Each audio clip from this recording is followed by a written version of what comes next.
Good morning mga ka-first time! Welcome again to another episode of our vlog for today. So it's our day off again.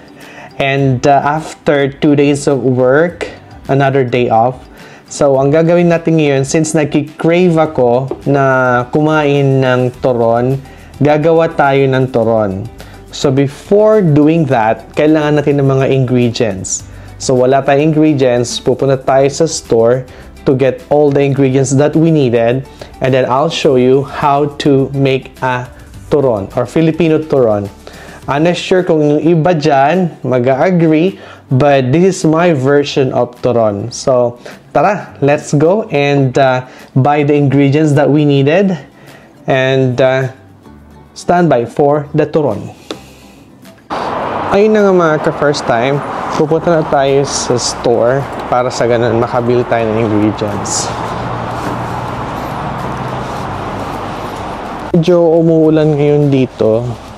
Hindi ko lang kung bakit umuulan. Kahit spring naman na.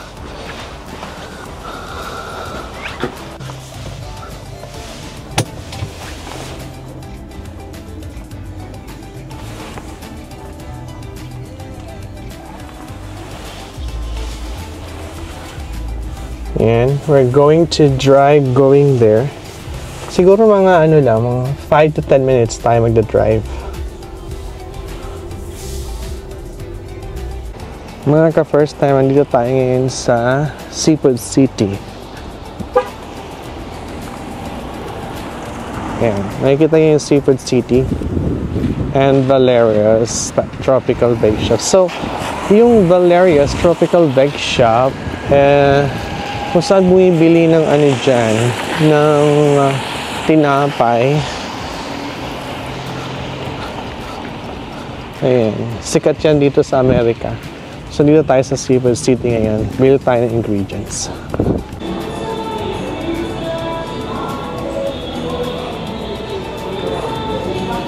Hanapin natin yung saging.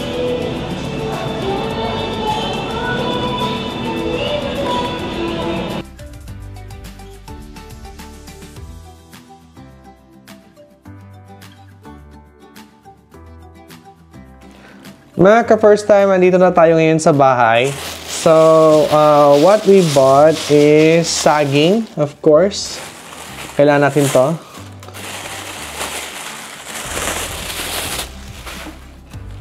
So, ilang piraso lang yung saging natin kasi baka mamaya. Tingnan yung saging nila, mga ka-first time.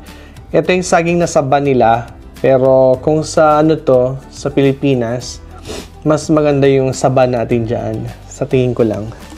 Tapos, meron tayong all-purpose wrappers, Menlo, and meron tayong jackfruit. So, yung jackfruit natin, wala tayong parang na ano sa Philippines na pwede kang bumili sa palengke. Pero dito, magtingin ako kanina doon, wala. So, nandito tayo ngayon sa can. So, in can tayo ngayon. So, kinuha ko yung strips. Kasi kapag yung malalaki, baka na masyadong malaki dun sa may saging. So at least ito, pwede natin siyang i-wrap dun sa saging and then saka lagyan ng sugar. Alright. So ang first natin gagawin, of course, maghugas tayo ng kamay. So nakapaghugas na tayo. And hihiwain na natin yung saging. Hugasan niyo rin yung saging mga ka-first time. So, tingnan natin kung malambot siya. Ayan, medyo matigas sa labas, pero pagdating sa ilalim, maano siya. Ayan, medyo matigas. So, hatiin lang natin to ng dalawang slice or one slice lang tayo. I think okay na to. Ganito kakapal. So, tapusin natin tong buong saging. Ngayon mga ka-first time, ito naman, make sure na hugasan yung top niyan. Tapos, puso natin ito. Hindi ko lang kung tama ba itong pagbubukas ng ano. Pero, kasi sabi nila before, meron daw paraan para magano, mabuksan yung pa-sideways ata yun. Nakita ko lang sa TikTok. So, yan. May syrup siya. Ayoko nang may syrup. So, tatapon natin yung syrup. So, ang next naman natin ay itong wrapper.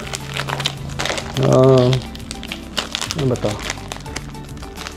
Dito, sa Amerika, yung wrapper nila, di ko lang kung ano, kung pareho siya ng binibenta sa palengke. Kasi sa palengke, nakikita mo kung paano nila gawin. Dito, nakandito na siya, naka-frozen siya. Pero hopefully, masarap din siya. Hindi siya kagaya ng ibang mga ano, wrapper.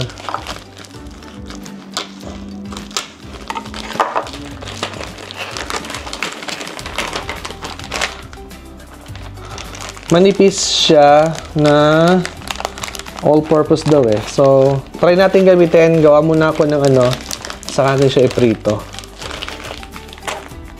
Okay, yan mga ka-first time. So, ito yung wrapper. Medyo makapal naman siya. So, ito yung saging. Doon yung sugar. Ito yung water. And katin ng brush. Pampasosyal lang. Pero kung gusto nyo gamitin yung kamay ninyo, okay lang naman yan. To seal yung ano, yung wrapper natin. So, at first, ganyan. Lagay mo sa sugar.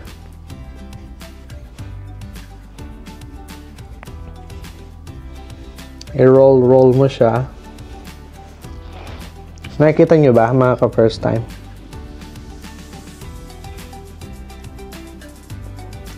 Ayan. So, ito yung basura natin. Lagay mo dyan.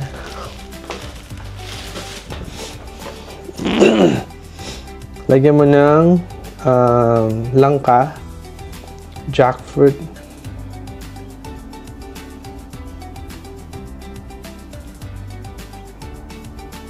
siguro pag mas madami, mas masarap. Ayan. Fold mo siyang ganon.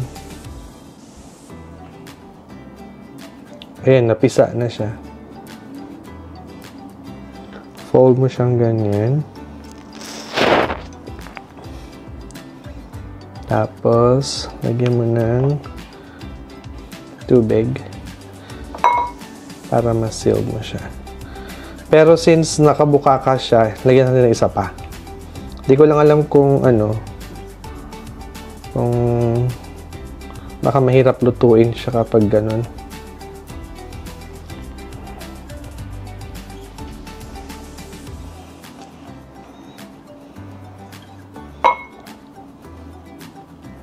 Ayan. So, ganyan siya, mga ka-first time.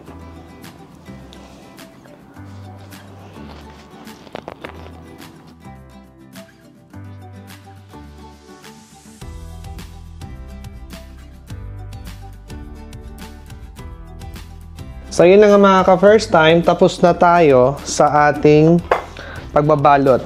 Pagpasensyahan nyo na, hindi siya perfect, pero turon pa din yan kapag naluto. So, langka, meron pa tayo natitirang langka. So, tayo magluluto na. Yan, magna-non-stick tayo. And then, lagyan natin siya ng mantika.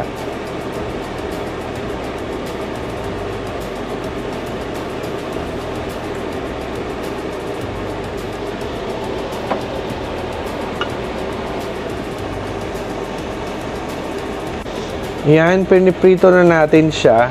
So, mag-antay lang tayo ng mga ilang minuto. Kailangan mag-golden brown siya. Pag nag-golden brown na siya, pwede mo na siyang kunin. Mga ka-first time, siguraduhin nyo na kasi yung wrapper na binili natin, manipis. Tapos, pag malakas yung ano nyo, yung inyong apoy, ganito ang mangyayari.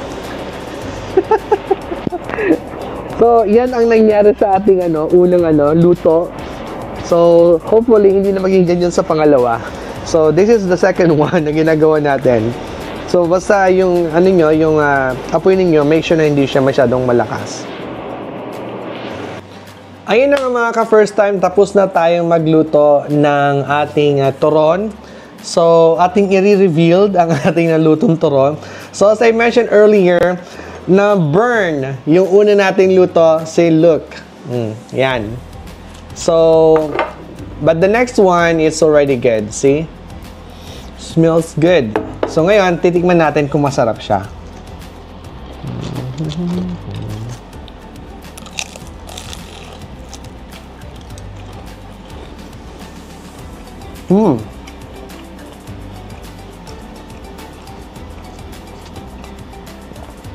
It's good and crunchy. And then yung kanyang yung kanyang jackfruit, it's okay. And then yung kanyang saging, tama yung kanyang hinog. At yung lasa ng kanyang tamis ay really good. So kahit nasa unang natin, luto natin mga ka-first time, is nasunog siya, pero naging successful naman yung ating second batch ng ating turon. So there you go mga ka-first time. So, kung gusto niyo, I highly recommend, kung gusto niyo magluto ng turon, ay ang nagamit natin sa turon na to, sa lumpia wrappers is $2.59. Yung ating jackfruit syrup is $3.49. And yung ating banana, it's $1.65 siya. So, kung ikusuma mo lahat yon, abot din siya ng mga $7 or $8 sa ilang pieces na to. 1, 2, 3, 4, 5, 6, 7, 8, 9, 10, 11, 12, 13, 14, 15, 16 pieces. Kasi kung bibili ka ng ating turon dito sa Amerika, it's gonna cost you $1.50 per piece or $1.60. So, yun mga ka-first time. So, kung gusto niyo magluto, try nyo. By the way mga ka-first time, do not forget to subscribe to my channel, Ka-First Time Vlog on your YouTube channel. And I wanted also to shout out to Lance Nialga, Angela Guanzon, Maricris Nabua, Team Mai, Joan Cortez, and Jory Buenafe. So thank you so much for subscribing to my channel. So if you haven't subscribed to my channel, please subscribe. Thank you and good night.